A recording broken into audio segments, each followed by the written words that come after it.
The annual Camel Festival in the desert outside Riyadh has Riyad'dын чет жакасында жыл сайын өткөрүлүүчү төө майрамына соңку бир нече күндө эл көп чогулду. Сауд Арабиясынын көчмө маданиятынан ажырагыс символ болуп калган бул жаныбардын күлүктөрүн, сулууларын тандаган сынактар мелдештер өткөрүлдү. Аялдар мындай конкурстарга мурда деле катышып келген, бирок бул биринчи жолу жалаң гана аялдар үчүн өзүнчө конкурс болду.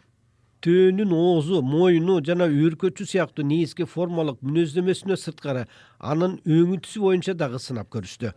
Конкурска бүт бардык түстөгү төөлөр катыштырылды. Адатта мындай төө майрамындагы король Абдул-Азиздин атынан сайылган байгелер абдан чоң.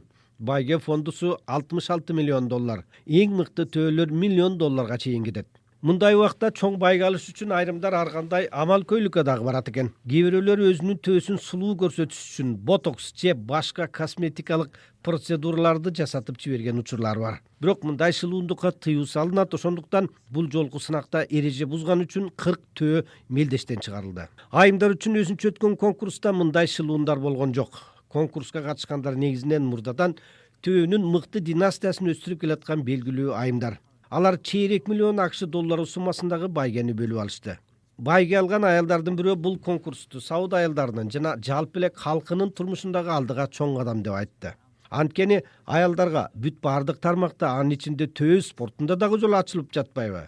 Мураспор Канзада Мухаммед бен Салман жана анын айлана чөйрөсү саудилердин нукура каада салтын өнүктүрүүгө көп көңүл буруп жатат.